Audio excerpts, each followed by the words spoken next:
Bismillahirrahmanirrahim. Yang ingin saya ceritakan pada malam hari ini adalah kisah seorang jin yang saleh, akan tetapi kemudian berakhir dengan kesesatan dan menyesatkan manusia. Bicara tentang jin, jin ini sesuatu yang wajib diimani karena disebutkan dalam Al-Quran. Bahkan ada satu surat namanya surah jin. Kemudian juga disebutkan di berbagai macam hadis Nabi SAW bagaimana jin-jin itu ada yang beriman kepada syariat Rasul, kemudian menyebarkan dakwah Rasul. Artinya bahwa keberadaan jin itu harus diimani, bahwa di sekitar kita ini ada jin. Lalu bagaimana sejarahnya? Adapun tentang sejarah bangsa jin, memang tidak ada hadis yang sahih yang menjelaskan tentang asal muasal jin itu. Akan tetapi banyak riwayat Israiliyat yang sebagiannya bersanad dan sebagiannya tidak bersanad. Tentu kita akan menceritakan sebagai pengetahuan, bukan untuk dijadikan sebuah sandaran. Karena Nabi SAW bersabda, hadithu ambani Israel wala haraj. Ceritakan tentang kisah-kisah Israiliyat Bani Israel dan tidak mengapa, selama tidak bertentangan dengan Al-Quran dan Sunnah Rasul. Dijelaskan oleh sahabat Abdullah bin Abbas radhiyallahu anhuma bahwa yang pertama kali jin diciptakan itu namanya Sumiyah. Jin yang pertama kali diciptakan Allah itu namanya Sumiyah. Nah, Sumiyah ini diciptakan oleh Allah Subhanahu wa taala dari ujung nyala api. Dialah satu-satunya jin yang diciptakan dari nyala api, sama dengan Adam satu-satunya manusia yang diciptakan dari tanah, karena keturunannya tidak dari tanah. Adam itu ketika diciptakan, Allah Subhanahu wa taala sebagaimana diceritakan Imam Ibnu Katsir di dalam kitabnya Bidayah. Jadi Allah Subhanahu wa taala memerintahkan malaikat Jibril untuk mengambil tanah di bumi. Turunlah Jibril dari langit ke bumi, tapi bumi menolaknya. Bumi tidak mau ada satu tanah pun yang berkurang dari tempatnya. Maka Jibril pun naik kembali dan mengatakan kepada Allah bahwa bumi menolak. Kemudian Allah Subhanahu wa taala mengutus Mikail, juga bumi menolaknya. Sampai akhirnya Allah mengutus Malakul Maut. Kemudian bumi menolaknya, tapi Malakul Maut tidak mau kembali tanpa mengambil tanah yang diperintahkan Allah. Maka akhirnya Malakul Maut mengambil dari berbagai macam bentuk tanah yang ada di bumi. Ada yang berwarna hitam, ada yang berwarna putih, ada yang berwarna merah, macam-macam warna. Ada tanah yang keras, ada tanah yang liat, ada tanah yang mudah, ada yang tanah yang susah. Sehingga penciptaan dari berbagai macam bentuk tanah dan sifat-sifat tanah itulah yang membentuk karakter manusia. Makanya ada manusia itu kulitnya hitam. Mana yang kulitnya hitam di sini? Ah, itu dari tanah hitam tuh. Ya. Ada tanah, ada orang yang berkulit putih, mungkin dari tanah yang putih. Ada yang berkulit merah, mungkin juga dari tanah merah. Ada yang belang-belang, mungkin campuran. Ya. Kemudian juga sifat-sifatnya berbeda. Ada yang mungkin keras kepala, ada pemaaf, ada yang kadang keras, kadang pemaaf. Itu sesuai dengan karakter tanah itu. Baru kemudian tanah itu diangkat ke langit, baru dibentuk Adam alaihi salatu wassalam. Jadi satu-satunya manusia yang dibentuk dengan tanah itu hanya Adam saja. asal penciptaan manusia dari tanah, sama dengan jin. Bahwa jin itu yang diciptakan dari ujung nyala api itu hanya Sumia namanya. Itulah Abu Al-Jin namanya, bapaknya jin namanya Sumia. Lah Sumia ini diciptakan oleh Allah Subhanahu wa taala 2000 tahun sebelum Adam diciptakan. Bi alfai amin qabla khalqi Adam. 2000 tahun sebelum diciptakan Adam, maka Sumia ini diciptakan.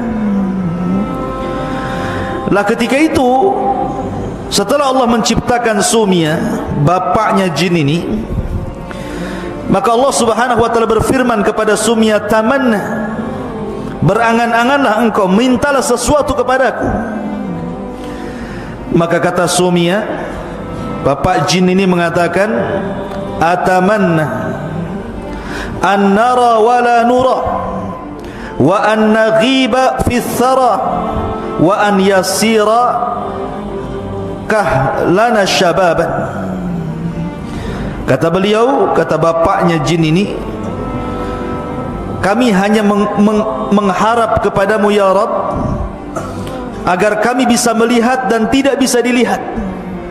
Makanya jin itu bisa melihat kita, tapi kita tidak bisa melihat jin. Allah mengatakan dalam Al-Quran, dalam Al-Quran gimana? Innakum yarakum min haitsu la tarawnahum. Sesungguhnya mereka melihat kalian, tapi kalian tidak bisa melihat mereka. Innahum yarakum min haitsu la tarawnahum. Karena itu permintaan bapaknya jin mengatakan, atamanna an nara wa la nura. Kami hanya mengharap kami bisa melihat tapi tidak bisa terlihat. Tetapi ini di dunia. Maka di akhirat sebagai bentuk keadilan Allah, kita yang akan melihat jin, tapi jin tidak bisa melihat kita di akhirat nanti. Wa an naghiba fi thara, dan agar kami bisa menghilang di tengah-tengah padang pasir, enggak ada yang mampu melihat kami. Wa an yasira kahlana syaban, dan agar tetap muda terus dan tidak pernah tua. Itulah permintaan Sumia, bapaknya jin ini. Kemudian Allah Subhanahu wa taala berikan tempat di bumi. Diberikan tempat di bumi, wa askanahul arda man yasha'u fiha, terserah mau apa dia di bumi itu. Wa hakadha kanal jinnu awal man abadallaha fil ardi. Maka Sumia inilah jin yang pertama kali yang beribadah kepada Allah di permukaan bumi. Belum ada manusia di bumi. Bumi ini diciptakan oleh Allah untuk jin pertama kali. Akan tetapi setelah kemudian Sumia ini kemudian diberikan keturunan yang banyak oleh Allah Subhanahu wa taala, sampai akhirnya Sumia pun meninggal dunia. Maka datang generasi setelahnya. Lah generasi setelahnya ini tidak bersyukur kepada Allah. Mereka sudah diberikan nikmat oleh Allah Azza wa Jal untuk melihat dan tidak bisa terlihat, diberikan oleh Allah usia yang panjang sehingga mereka tetap muda, diberikan fasilitas di bumi dan seluruh kenikmatannya, mereka tidak bersyukur. Justru mereka itu malah menumpahkan darah dan saling membunuh sesama mereka. Makanya ketika Allah Subhanahu wa taala menciptakan Adam, kemudian Adam sudah berbentuk manusia, dibiarkan selama 40 tahun mengeras dan belum ditiupkan roh. Maka malaikat mengintip, ini Allah sedang menciptakan makhluk apa ini? Maka para malaikat pun kemudian datang kepada Allah dan mengatakan, ataj'alu fiha man yufsidu fiha wa yasfikud dima wa nahnu nusabbihu bihamdika wa nuqaddisu lak. Ya Rabb, apakah engkau akan menciptakan makhluk seperti jin yang suka menumpahkan darah, suka merusak bumi, sementara kami makhluk yang terus bertasbih memujimu dan senantiasa mensucikan namamu. Maka Allah subhanahu wa ta'ala bantah dengan mengatakan, inni a'lamu ma la ta'lamun. Aku lebih tahu tentang ciptaanku daripada kalian, kata Allah. Buktinya dari Adam lahir para nabi yang kedudukannya jauh lebih mulia dibandingkan para malaikat. Lah ketika malaikat mengatakan, apakah engkau akan menciptakan makhluk seperti orang yang sebelumnya, maksudnya jin yang sudah menumpahkan darah, merusak bumi, karena memang jin itu tabiatnya merusak bumi, menumpahkan darah. Makanya kemudian umatnya Sumia ini tidak bersyukur kepada Allah, dibalasnya nikmat dengan kekufuran. Maka dari situlah akhirnya terjadi peperangan antara malaikat dan juga bangsa jin. Tetapi riwayat peperangan antara malaikat dan bangsa jin ini tidak benar. Bagaimana mungkin malaikat berperang dengan jin? Kalau malaikat ingin berperang dengan jin, satu malaikat saja bisa mengalahkan semua manusia dan jin. Malaikat apa? Malaikat maut. Semua bisa dicabut nyawanya sama dia. Ya. Ngapain pula berperang-perang kan gitu ya. Tapi ini cerita Israiliyat, hanya cerita saja. Di situ dicantumkan bahwa malaikat perang bersama melawan jin. Akhirnya jin ditangkepi, ya, sebagiannya kemudian dilempar ke juzur, ke daerah-daerah yang dipenjara di hutan-hutan, di lautan-lautan, dipenjara oleh malaikat. Lah dari situ dalam cerita Israiliyat itu, dalam satu kisah, setelah kemudian para malaikat mentertibkan bangsa jin dan sebagiannya dipenjarakan di hutan-hutan belantara, maka ada anak jin yang masih kecil itu dibawa naik oleh malaikat, kemudian hidup di langit.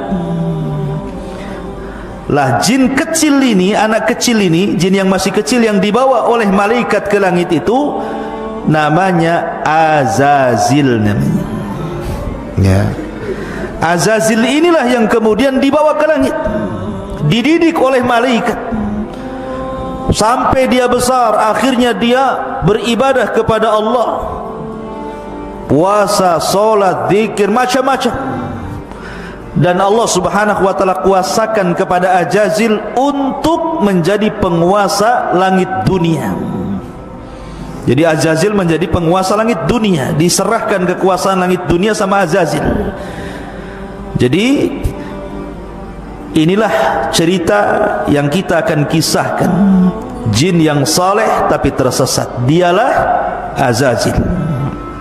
Anak kecil, jin kecil yang dibawa malaikat ke langit, kemudian dididik menjadi dewasa, akhirnya menjadi ahli ibadah, taat kepada Allah, hidup di alam para malaikat, kemudian diserahkan kekuasaan untuk menguasai langit dunia. Maka itulah satu-satunya jin yang paling soleh kala itu. Ada juga yang mengatakan, riwayat yang lain tentang Israiliyat, bahwa ketika Allah subhanahu wa ta'ala menciptakan jin, kemudian jin ini rusak betul, rusak luar biasa, suka menumpahkan darah. Maka Allah subhanahu wa ta'ala utus dari kalangan mereka seorang jin yang saleh, mungkin dari kalangan manusia itu seperti para nabi, namanya Azazil, dipilih oleh Allah untuk menjadi pembaharui bangsa jin, supaya mentertibkan bangsa jin, kemudian didukung oleh kekuatan para malaikat. Sama seperti Rasul dalam perang Badar dibantu oleh malaikat sehingga Allah menangkan peperangannya, ataupun dalam perang Khandaq seperti malaikat menolong Rasul di Khandaq, akhirnya dimenangkan peperangannya, dan perang-perang lainnya, dan berhasil kemudian memenjarakan jin-jin yang jahat. Dari sebab kegemilangan keberhasilan Azazil mentertibkan bangsa jin, sebagai bentuk kebaikannya Allah angkat Azazil dari bumi ke alam malaikat, bahkan menjadi khazanatul jannah, menjadi bendaharawan sorga yang memelihara sorga. Itu kisah Israiliyat sekali lagi ya. Seperti itu kisahnya. Lah, setelah kemudian Ajazil ini berada di alam malaikat, hidup bersama para malaikat, beribadah layaknya malaikat. Makanya kemudian ada khilaf di antara ulama. Ajazil ini sendiri nama Israiliyat, tidak ada dalam Quran Sunnah, tapi itulah jin yang paling soleh ketika itu. Sehingga para ulama mengatakan, apakah Ajazil ini, jin iblis ini, bagian daripada malaikat ataukah dia bagian daripada jin? Maka karena hidup di malaikat, di alam malaikat masalahnya. Tetapi ulama menguatkan bahwa Ajazil itu bukan malaikat, tetapi jin. Berdasarkan Al-Quran, Allah mengatakan kana minal jinni fa fasaqa an amri rabbi. Ajazil itu bagian daripada jin yang berbuat fasik kepada perintah Allah. Singkat cerita bahwa Ajazil hidup dengan para malaikat, beribadah layaknya malaikat, menjadi jin yang paling soleh. Sampai pada waktunya Allah subhanahu wa ta'ala ingin menciptakan makhluk yang berbeda, bukan malaikat, bukan juga jin, manusia. Maka Allah subhanahu wa ta'ala menciptakan manusia, kemudian disebut Adam. Kenapa Adam? Karena diciptakan dari adim. Adim itu tanah yang ada di bumi, maka makhluk itu disebut Adam alaihi salatu wassalam. Lah ketika Allah subhanahu wa ta'ala menciptakan Adam itu, Allah beri 4 kelebihan.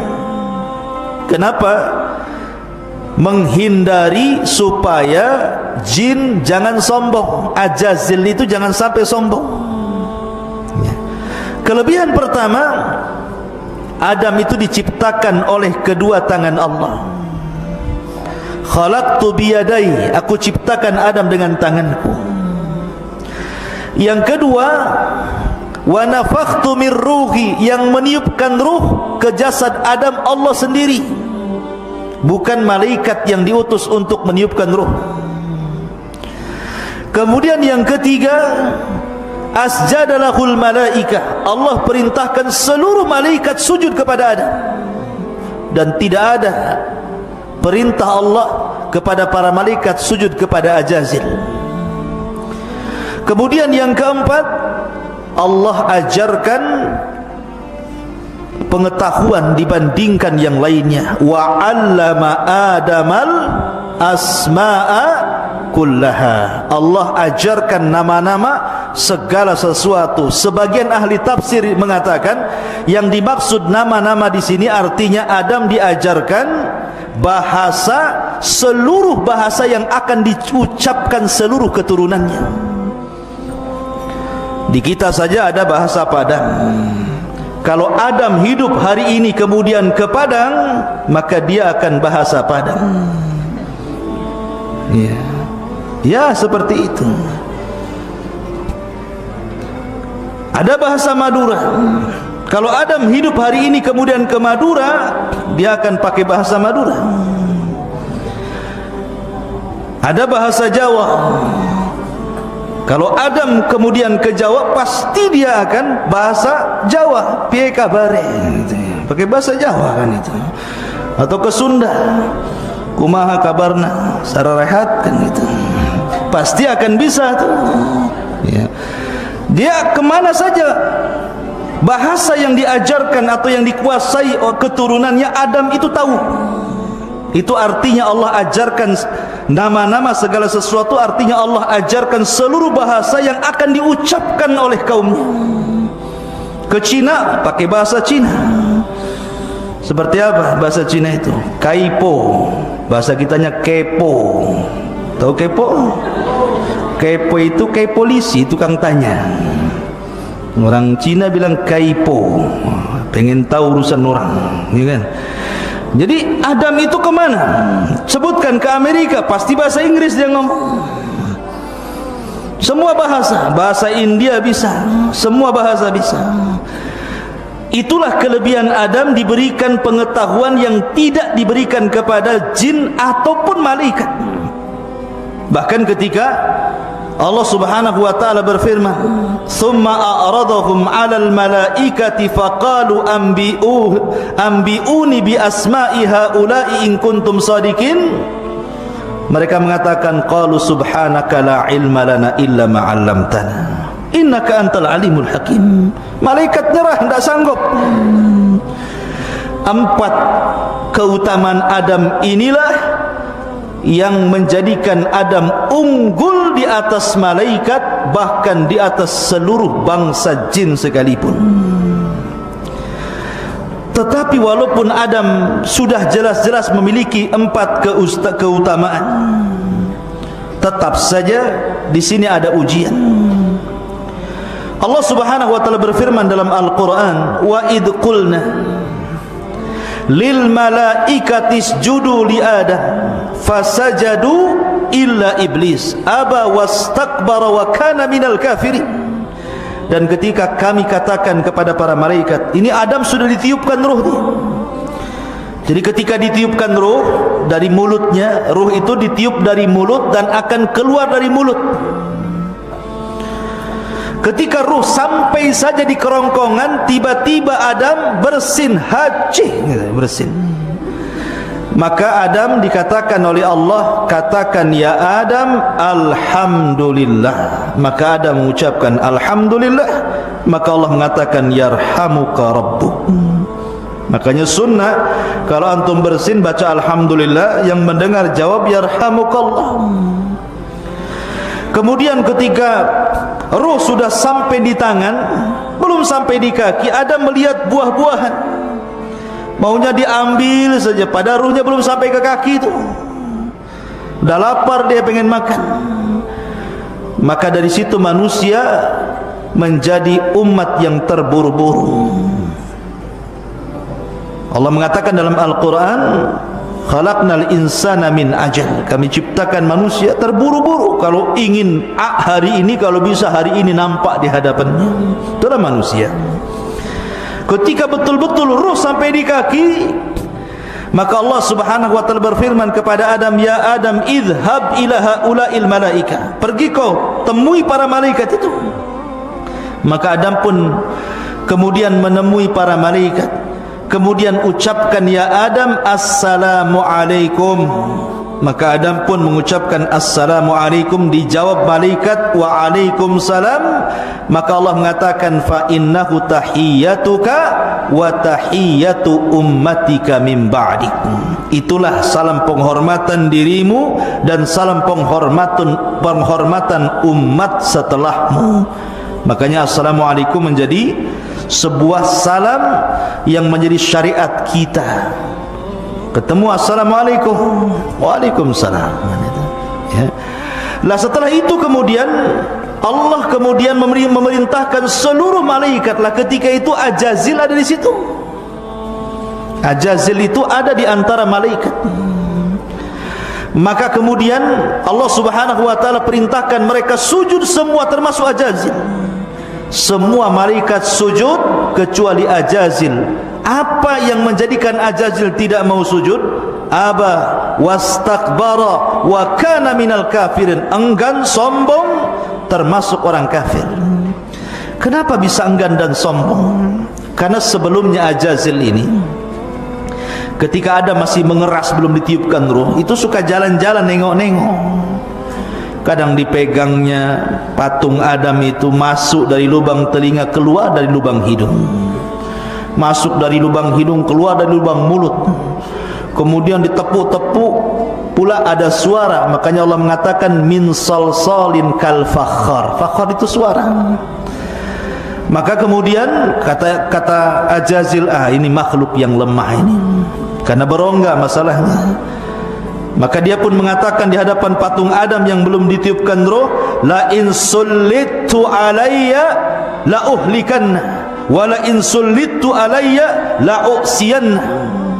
Kalau Allah serahkan makhluk ini kepadaku, ku buat dia hancur. Kalau Allah serahkan makhluk ini kepadaku, ku buat dia maksiat kepada Allah. Dari sini hasad muncul. Maka hasad itu penyakit pertama di bumi dan penyakit pertama di langit. Ini yang menjadikan aba wastakbara wa kana minal kafir, itu penyakit hasad iblis itu. Makanya dia enggan, dia sombong, akhirnya dia kufur. Padahal kurang apa coba? Ajazil itu hidup di alam malaikat, sudah dikasih nikmat yang banyak loh, kok bisa kufur dia? Masyarul muslimin yang dimuliakan Allah Azza wa Jalla. Akhirnya kemudian Ajazil pun ketika sudah enggan tidak mau sujud kepada Adam, maka akhirnya dia pun berusaha untuk menghilangkan nikmat yang Allah anugerahkan kepada Adam. Ketika ditanya oleh Allah, ma mana'aka alla tasjud lima khalaqtu biyadai, wahai iblis, wahai Ajazil, kenapa kau tidak mau sujud kepada makhluk yang kuciptakan dengan tanganku? Maka iblis mengatakan apa? Ajazil mengatakan apa? Ana khairum minhu, khalaqtani min nari wa khalaqtahu min tin. Saya lebih baik ya Rabb, kau ciptakan dia dari tanah, aku ciptakan kau dari api. Ini kias fasid namanya, kias batil. Kenapa? Siapa bilang tanah lebih baik dibandingkan api, lebih baik dibandingkan tanah? Tanah itu lebih baik dibandingkan api. Dengan tanah bisa bangun rumah, dengan tanah bisa berkebun, dengan tanah bisa bercocok tanam, dengan tanah bisa beternak, macam-macam. Api bisa apa? Api itu hanya membakar saja, ngancurin orang, ngancurin rumah, ngancurin bangunan. Ini kias batil namanya, ya. Maka yang pertama kali mengkias batil itu ya iblis ini. Lah dari situlah Allah kemudian melaknat Ajazil. Sejak dilaknat itulah dia menjadi iblis, ya, menjadi iblis. Lah akhirnya kemudian ketika Allah Subhanahu wa taala memasukkan Adam ke sorga, jadi ketika itu Adam tidur, setelah bangun kaget, kok ada cewek di sebelahnya, ya kan? Akhirnya kemudian ditanya, man anti, siapa kamu? Kata perempuan ini, ana Hawa, saya adalah Hawa, saya diciptakan dari tulang rusukmu. Makanya Rasul mengatakan apa? Khuliqatil mar'atu min dila'in, diciptakan perempuan itu dari tulang rusuk yang paling atas, yang paling bengkok. Kalau dipaksa diluruskan patah dia, kalau dibiarkan tetap bengkok, kata Rasul. Makanya nanti nih antum kau keluar ke sini kemudian menikah, dapat istri, kewajiban antum apa? Harus meluruskan. Harus meluruskan. Jangan suami ikut-ikut bengkok, nanti suami bengkok namanya. Jadi ketika di sampingnya ada Hawa ini, maka Allah berfirman kepada Adam dan Hawa, uskun anta wa zaujukal jannah. Kalau gitu masuk kau ke dalam sorga, masuk kau ke dalam sorga, nikmati apa yang ada di sorga itu. Di sorga itu nikmat yang luar biasa. Mala ainun ra'at, kenikmatan tidak bisa dilihat mata.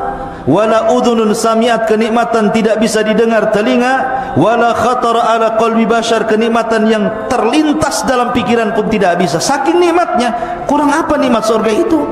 Allah uji Adam, kau boleh makan buah-buahan di situ, kau boleh minum dari berbagai macam jenis minuman di situ, tapi tolong wala taqraba hadhihi syajarah, jangan dekat satu pohon ini. Itu saja. Ribuan pohon kau ambil buahnya, tapi yang satu pohon ini jangan kau dekat-dekat. Iblis tahu kelemahannya. Ketika itu iblis berada di luar sorga, sudah tidak bisa lagi masuk ke sorga karena sudah dikeluarkan dari sorga. Kemudian Allah buat jaga sorga dengan para malaikat, iblis tidak bisa masuk. Rupanya Allah takdirkan ada binatang berbentuk ular yang boleh keluar masuk sorga dan tidak dihalau malaikat. Dari sini maka akhirnya iblis pun bekerja sama dengan ular itu untuk masuk ke dalam surga. Ular ini pula kemudian terpengaruh dengan iblis tadi. Akhirnya iblis sembunyi di rongga ular, masuklah berhasil ke dalam surga. Makanya ketika nanti iblis turun ke dunia, kemudian membuat istana di tengah lautan, maka dijaga oleh ular-ular di situ. Berdasarkan beberapa riwayat, ya. Maka akhirnya setelah masuk ke dalam surga, Allah tahu, tidak mungkin Allah tidak tahu. Kenapa Allah tidak cegah? Karena Allah itu idza arada syai'an ahya asbabah. Kalau menghendaki sesuatu, pasti akan dihidupkan sebabnya. Karena Adam itu akan diciptakan oleh Allah menjadi khalifah fil ardi, kan itu. Inni ja'ilun fil ardi khalifah. Berarti Adam itu bukan hidup di sorga, tapi di bumi. Tapi bagaimana caranya Adam ke bumi? Disinilah maka dibiarkanlah ular itu masuk. Sesampainya kemudian di dalam sorga, akhirnya iblis ini berkongsi dengan ular. Mungkin bahasa kitanya, hei lar, gitu ya. Ular, kau kasih was-was lah si Hawa tuh, biar aku yang hadapi Adam, katanya. Akhirnya kongsilah dua makhluk yang jahat ini. Ular memberi was-was kepada Hawa, kemudian iblis datang kepada Adam. Fawaswasa lahuma syaitan, maka syaitan pun, iblis pun memberikan was-was kepada Hawa. Kemudian iblis datang kepada Adam, was-was tidak bisa. Akhirnya membuat cara lain. Dengan apa? Cara sumpah dusta. Wa qasamahuma inni lakuma laminan nasiin.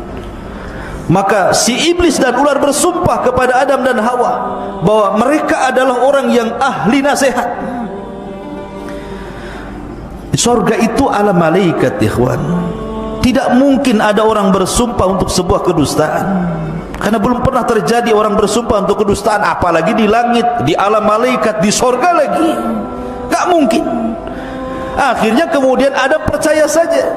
Ketika iblis mengatakan, ya Adam, demi Allah, sebenarnya Allah larang dekat-dekat pohon itu karena dua perkara, antakuna malakaini au takuna minal khalidin, agar Allah tidak jadikan kau malaikat atau kau jadi kekal di surga. Makanya Allah larang kau dekat-dekat, katanya. Karena melihat, tidak mungkin dia bersumpah kok dusta, gitu ya. Dari sinilah Adam terpengaruh dengan sumpah iblis, didekati pohon itu, dimakanlah buah larangan itu. Tiba-tiba apa yang terjadi? Allah buat lepas seluruh pakaian ahli sorga dari badan Adam dan Hawa. Kedua auratnya tampak.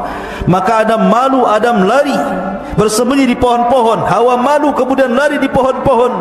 Tapi Allah mengatakan, mau kemana hendak kau pergi wahai Adam? Kau mau sembunyi di mana? Maka Adam hanya mengatakan, tidak ya Rabb, aku tidak bersembunyi. Fa inni astahyaituka ya Rabb, aku hanya malu kepadamu. Dari kejadian inilah Allah berfirman, ihbitu minha jami'a, keluar kalian. Hei Adam, hei Hawa, hei iblis, hei ular, keluar kamu dari surga ini. Maka akhirnya mereka diletakkan di bumi. Ada yang mengatakan iblis diturunkan di Basra, kemudian ular diturunkan di Asbahan, kemudian Adam diturunkan di Urdun, di India sana, kemudian Hawa diturunkan di Mekah, dipencar-pencar itu. Akhirnya bertahun-tahun Hawa mencari Adam, Adam mencari Hawa, berjumpalah di sebuah bukit yang kemudian hari ini disebut Arafah. Namanya Jabal Arafah. Nagoya bukan, tapi di sana, ya, di Mekah. Bukan Jabal Arafah Nagoya, Jabal Arafah yang ada di Mekah. Berjumpalah Adam dengan Hawa di Arafah, maka disebut Arafah. Anak muda bahasanya ta'aruf, kenalan gitu. Arafah, ya. Maka dari situlah Adam melihat Hawa, Hawa melihat Adam. Berbahagialah keduanya dipertemukan. Maka sepakat keduanya bertobat kepada Allah. Dan kalimat yang pertama diucapkan keduanya, Rabbana zalamna anfusana wa illam taghfir lana wa tarhamna lanakunanna minal khasirin. Inilah kalimat pertama yang diucapkan di bumi. Fatalaqqa Adam mir rabbihi kalimatin fataba alaihi innahu huwa tawwabur rahim. Ini kalimat yang diajarkan pertama kali adalah kalimat Rabbana, ya Rabb kami, zalamna anfusana, diri kami telah mendolimi diri kami ya Rabb, fa illam taghfir lana, kalau engkau tidak mengampuni dosa kami, lanakunanna minal khasirin, tentu kami menjadi hamba yang rugi. Fataba alaihi, dan Allah pun mengampuni dengan tobatnya Adam. Berbeda pula dengan Ajazil yang sudah berubah menjadi iblis. Bukannya bertobat kepada Allah, malah dia pula kemudian bersumpah, wa bi'izzatika la ughwiyannakum ajmain, ya Rabb, karena kemuliaan. Dalam ayat yang lain, fabima aghwaitani, karena engkau sudah membuat aku sesat. Celaka nih kata-kata iblis. Dia yang mau sesat, kenapa pula Allah yang membuat dia sesat? Dia mengatakan fabima aghwaitani, gila si iblis ini. Fabima aghwaitani, karena engkau sudah menyesatkan aku, seolah-olah yang menyesatkan yang dia mau sendiri sesat gitu ya. La ubiyannahum ajmain, saya akan sesatkan semua turunan si Adam itu. Akhirnya dari sinilah genderang perang terjadi, dimulai antara kubu Adam dan kubu iblis CS ya. Akhirnya kemudian setelah Adam alaihi salatu wassalam, karena memang dia pernah hidup di sorga, diajarkan segala sesuatu pengetahuan, maka akhirnya Adam pun diberikan pengetahuan untuk bercocok tanam. Mulai dari bercocok tanam, karena bumi itu dulu gersang, mulai dicocok tanam, banyak tumbuhan di mana-mana ya.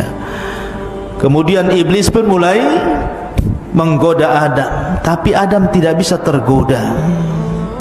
Hawa tidak bisa tergoda, karena duanya sudah bertobat, tidak mau lagi bermaksiat kepada Allah. Karena tidak bisa menggoda Adam, tidak bisa menggoda istrinya, akhirnya iblis menunggu-nunggu keturunannya. Ketika Hawa melahirkan 20 kali, sekali melahirkan selalu kembar, perempuan laki-laki, maka Adam punya anak sebanyak 40, 20 laki-laki, 20 perempuan. Coba 20 kali melahirkan, nasi kembar saja, satu kampung ya. Akhirnya kemudian yang paling besar namanya Qabil, ada juga adanya Habil. Setelah kemudian keduanya dewasa, Allah berikan syariat supaya menikah, supaya memperbanyak keturunan, tapi dengan cara silang. Kembaran Habil menikah dengan Qabil, kembaran Qabil menikah dengan Habil. Rupanya iblis ada kesempatan, ini kesempatanku untuk menggoda turunan Adam. Datanglah dia kepada Qabil. Bil, kau tengok tuh kembaran si Habil tuh, cantik enggak? Kau tengok kembaranmu sendiri, cantik tak? Iya, cantik kembaranku, nampaknya dia kurang cantik. Mulai dikasih was-was di situ. Dari sini dia tolak dan mengatakan kepada ayahnya, wahai ayahanda, aku tidak mau menikah dengan kembarannya si Habil itu, saya mau menikah dengan kembaran saya sendiri. Adam itu bukan ayah diktator. Dia berdoa lagi kepada Allah Azza wa Jalla, bagaimana cara menyelesaikan pertikaian saudaranya ini. Dari sini Allah syariatkan apa? Disyariatkan untuk berkurban. Allah mengatakan, watslu alaihim naba abnai adam bil haq idh qarraba qurbanan fatuqabbala min ahadihima wa lam yutaqabbal min al akhar qala la aqtulannak qala innama yataqabbalu Allahu minal muttaqin. Katakan ya Muhammad, ceritakan tentang dua kisah anak Adam. Yang keduanya berkurban untuk mencari pasangan. Allah terima yang satu dan Allah tolak yang lain. Yang ditolak ngamuk dan mengatakan, saya akan bunuh kamu. yang diterima mengatakan Allah hanya menerima kurban orang yang bertakwa. Sepakat ahli tafsir bahwa ayat ini bicara tentang Qabil dan Habil. Maka ketika kurbannya ditolak, setan datang lagi dan mengatakan, Bil, itu rekayasa ayahmu saja tuh, udah ngotot saja. Akhirnya kemudian diberikan was-was ke telinga Qabil untuk menyelesaikan masalah, kau bunuh saja abangmu tuh. Masuklah was-was lagi untuk membunuh babangnya. Terang-terangan dia ngomong di hadapan abangnya dan mengatakan, la aqtulannak, saya akan bunuh kamu. Tetapi karena Habil ini sifatnya mirip dengan Adam, bahkan kalau seandainya Habil hidup tentu dia akan jadi nabi setelah Adam, dia mengatakan, la imbasatta yadaka litaqtulani ma ana bibasiti yadiya ilaika liaqtulak inni akhafullah. Kalau kau memang hendak membunuhku, bunuh saja, tapi aku tidak akan membunuhmu, aku takut kepada Allah. Rupanya ini bukan gertak sambal nih, bukan gertak sambal balado ya. Ini betul-betul gertak sambalnya ini. Ketika suatu ketika Habil tidak pulang-pulang, Adam pun mengatakan, Qabil, di mana abangmu? Tolong cari. Kok tidak pulang, sudah sore ini? Maka Qabil pun mencari Habil. Rupanya dilihatnya abangnya sedang tertidur. Iblis datang lagi membisikkan, Bil, lihat abangmu sedang tidur, ambil batu, benturkan kepalanya dengan batu itu biar dia mati gitu. Akhirnya betul diambilnya batu, pengecut Qabil ini. Coba kalau bergulat, kalah dia, karena Habil itu kekar badannya, kuat. Tapi sekuat-kuatnya orang kalau lagi tidur digempur kepalanya, mati juga kan itu. Akhirnya pas nengok dia lagi tidur, ambil batu, betul-betul dibenturkan kepalanya, matilah. Akhirnya sudah mati, bingung nih, gimana nih, karena belum pernah terjadi pembunuhan kecuali itu, dan belum ada syariat fardu kifayah, sehingga bingung nih si Qabil ini mau diapakan jasad ini, disembunyikan. Ada yang mengatakan bertahun-tahun, tapi jasad itu tidak habis dimakan tanah, sampai ketika Qabil ini melihat burung gagak yang berkelahi dengan saudaranya, kemudian meninggal salah satu gagaknya. Tiba-tiba gagak yang masih hidup mencungkil-cungkil tanah, tiba-tiba menguburkan. Dari situlah kemudian Qabil pun mengatakan, kenapa aku kalah dengan burung itu? Dari situlah kemudian dia kuburkan abangnya Habil. Sampai Adam mengetahui, sedihlah Adam.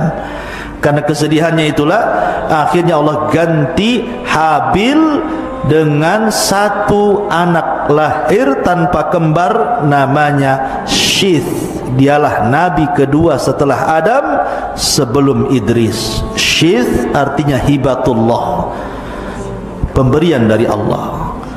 Ma'asyiral muslimin, para santri, ikhwan dan akhwat yang dimuliakan Allah, sedikit kembali, jangan terlalu jauh cerita masalah itu. Kita akan kembali kepada masalah, gimana ini kok ada TikTok pula di sini. Jadi kembali ke masalah jin tadi. Sedikit kita akan mengenal bangsa jin. Watafidin muliakan Allah subhanahu wa ta'ala. Kalau kita cerita tentang bangsa jin ini, jin itu adalah makhluk yang tidak bisa dilihat. Makanya janin dalam perut disebut janin, karena memang tidak terlihat. Jin itu tidak terlihat. Apa sih bedanya jin dengan setan? Setan itu atau syaitan itu sifat, kalau jin itu zat. Dan setan itu bisa melekat pada jin, bisa melekat pada manusia, bisa melekat pada binatang. Jin yang jahat disebut setan, manusia yang jahat disebut setan, binatang yang jahat pun disebut setan. Makanya Rasul mengatakan kalbul aswad minasyaitan, anjing hitam itu dari setan. Ya. Jadi syaitan itu sifat. Ya. Dan tadi sudah saya katakan bahwa kalau cerita asal penciptaan jin ya dari api, tetapi anak turunannya tidak sebagaimana Sumia tadi, ya sama dengan manusia, tidak dari tanah anak turunannya. Lah kenapa Allah ciptakan jin? Pertanyaannya, Allah berfirman dalam Al-Quran jawabannya, wa ma khalaqtul jinna wal insa illa liya'budun. Tidaklah kami ciptakan jin dan manusia kecuali disuruh untuk beribadah. Jadi manusia, jin, malaikat semua beribadah kepada Allah. Semua beribadah. Tetapi ada yang beribadah, ada yang tidak. Beda dengan malaikat beribadah semuanya karena tidak punya nafsu. Tapi manusia dan jin itu diberikan nafsu. Tapi dua-duanya makhluk mukallaf yang diperintahkan untuk beribadah kepada Allah. Dan jin ini punya kemampuan melebihi kemampuan manusia di satu sisi. Seperti jin ini bisa memindahkan istana. Ingat ketika Nabi Sulaiman mendengar ada kerajaan dipimpin Ratu Balqis, dan Sulaiman ingin memindahkan kerajaan itu ke negerinya dari Yaman ke Palestina. Apa yang dikatakan Ifrit itu, Ifrit itu bawahannya iblis. Dia mengatakan, Sulaiman, aku akan pindahkan istana itu sebelum kau berdiri dari tempat duduk, qabla an taquma min maqamik. Ya, ini kemampuan jin bisa memindahkan istana. Kalau hanya nyolong uang di celengan lebih mudah bagi jin. Ya, kalau antum hilang uang di lemari berarti ada jin yang ngambil. Jin dari manusia. Ya. Ya. Jadi jin itu bisa ngambil dari memindahkan barang. Nah, itu jin. Ya. Maka antum jangan jadi jin suka mindah-mindahin uang dari lemari kawannya. Ya kalau dipindahin, kalau diambil kan masalah. Lebih jin dibandingkan jin jadinya. Ya. Jadi dia memiliki kekuatan luar biasa. Kemudian juga bisa tasyakul. Tasyakul itu bisa beralih rupa. Jin itu bisa menjadi manusia. Makanya ada cerita di kampung-kampung saya itu, dulu pernah dapat cerita di kampung saya di Majalengka sana. Ada preman, ketua preman, lomba minuman keras campur spertus. Antum tahu spertus? Ya. Minuman keras campur spertus. Kemudian dicampur pil BK. Antum tahu pil BK? Pil untuk anjing gila tuh. Jadi tua dicampur spertus, dicampur pil BK. Diminum, anjing saja mati apalagi orang. Ya. Mati nih preman ini. Rupanya kawan-kawan premannya selama seminggu tidak ada yang berani keluar rumah. Rupanya preman takut hantu. Kemudian cerita-cerita katanya kepala premannya hidup lagi. Di mana tuh? Tuh sering nongkrong di jembatan. Berarti bukan si tampan jembatan itu ya. Di situ. Ya. Lah sekarang pertanyaannya, mungkinkah orang yang sudah mati hidup lagi? Kita katakan tidak mungkin, mustahil. Tetapi pertanyaan, siapa yang nongkrong di jembatan itu? Maka sebagian para ulama, boleh jadi itu jin korin namanya. Setiap manusia itu ada korin. Ada korin dari malaikat, ada korin dari jin. Lah jin korin itulah yang terkadang tasyakul orang yang sudah mati, karena dia kawan orang ini sebelum matinya, jadi dia bisa tasyakul persis wajahnya seperti dia untuk menakut-nakuti manusia. Jadi jin itu bisa tasyakul, bisa berbentuk anjing, terkadang tasyakul seperti anjing hitam, terkadang juga berbentuk seperti kucing hitam, terkadang seperti gagak, terkadang seperti keledai, terkadang seperti kuda, macam-macam. Ya, karena Rasul mengatakan anjing hitam dari setan, bukan berarti semua anjing hitam setan, bukan.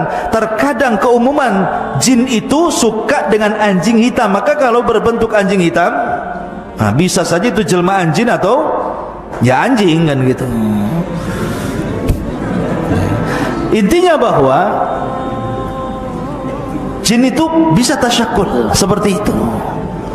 Makanya kalau ada ular di rumah atau umpamanya ada ular masuk pesantren antum ya, itu jangan langsung dibunuh. Ada cerita di zaman Rasul. Ketika perang Khandaq, para sahabat itu kan gali parit, menggali parit. Jadi mereka meninggalkan istri-istri mereka di rumah. Tetapi Nabi SAW disuruh membekali istri-istrinya dengan senjata. Dikhawatirkan ada serangan, karena dalam perang Khandaq itu kaum muslimin dikepung dari berbagai macam penjuru. Makanya Al-Quran menyebut dengan perang Ahzab. Ahzab itu kelompok-kelompok, karena kaum muslimin dikepung oleh musyrik Arab, Yahudi, munafik, pokoknya ketakutan luar biasa. Maka istri-istri mereka dibekali pentungan atau senjata untuk mementung apalah kalau ada musuh. Rupanya ada seorang sahabat, istrinya itu di rumah mendapati ada ular. Karena ada ular, refleks saja diseranglah ular itu, tapi akhirnya ular itu menyerang istrinya. Datang suaminya setelah menggali Khandaq, dibunuhlah ular itu. Tetapi istrinya karena sudah terkena gigit, mati pula istrinya, ular itu pun mati, dua-duanya mati. Maka sahabat ini lapor kepada Rasul tentang kejadian itu. Maka Rasul mengatakan, inna fil madinati jinnun, di Madinah ini ada jin muslim yang hidup di rumah-rumah kalian. Terkadang mereka tersakul seperti ular.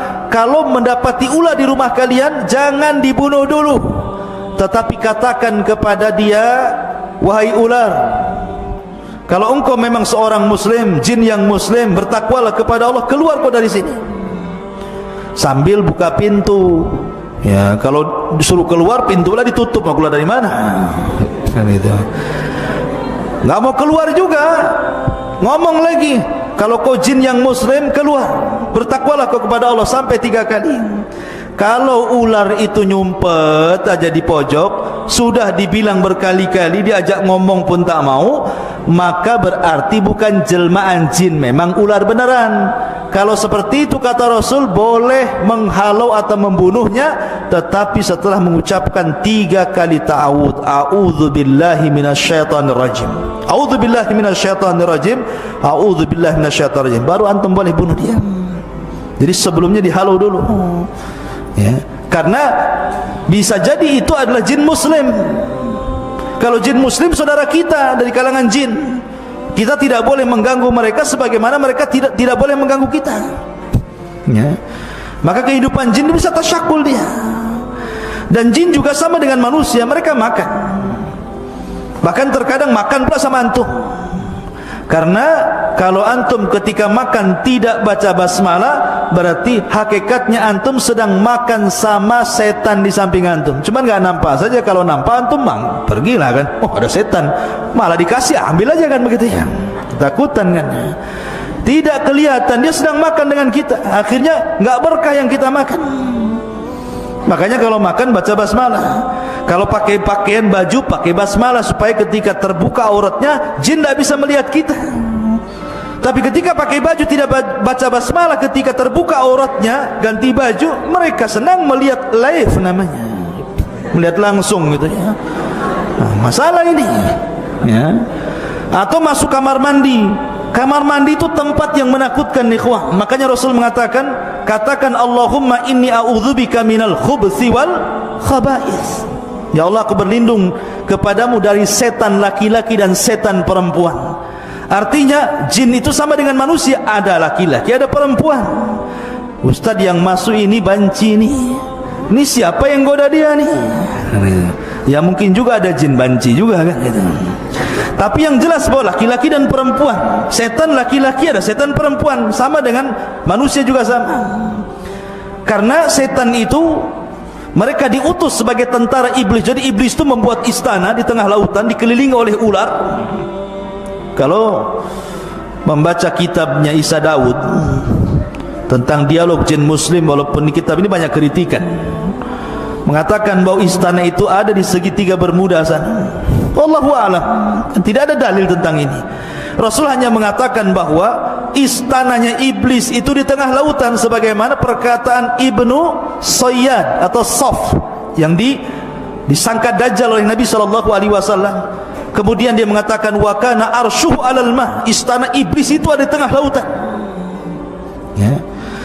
Artinya punya istana, dan setiap hari mereka, iblis ini sebagai kepalanya yang tidak akan pernah mati kecuali sampai kiamat, akan mengutus orang ke daratan. Goda orang itu, goda yang sebelah sana, kau goda sebelah sana.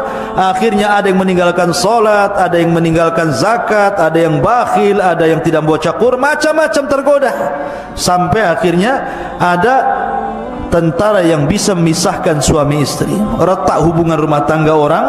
Oh, iblis senang, sini kamu, diletakkan piala di kepalanya dan mengatakan anta, kamu ini memang orang hebat, jin yang paling baik.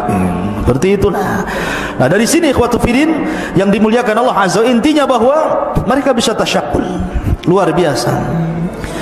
Dan ingat bahwa di sekeliling kita ini ada jin. Antum kalau tidur jangan lupa berwudu dan baca doa. Kalau berwudu kemudian baca doa, kemudian antum tidur, maka di samping kiri antum itu malaikat. Kalau antum berbalik ke kanan, malaikat sebelah kanan mengatakan Allahumma ighfir lahu, ampuni orang ini ya Rabb. Kalau berbalik ke sebelah kiri, malaikat sebelah kiri mengatakan Allahumma ighfir lahu, ya Allah ampuni orang ini. Tapi antum sudah tidak wudu, tidak baca doa, main ambil selimut kemudian ngorok, dipastikan antum diganggu setan. Ya, nanti dimimpikan ketemu genderuwo lah di dalam mimpinya. Ya, jatuh dari langit, tahu-tahu jatuh dari ranjang kan gitu ya. Siapa tahu kan itu. Nah, tetapi kalau antum mimpi buruk, kata Rasul, suruh ta'awud. Kalau antum mimpi buruk nih, bangun tengah malam, langsung a'udzubillahi minasyaitonir rajim, a'udzubillahi minasyaitonir rajim, a'udzubillahi minasyaitonir rajim, ludah ke arah kiri 3 kali.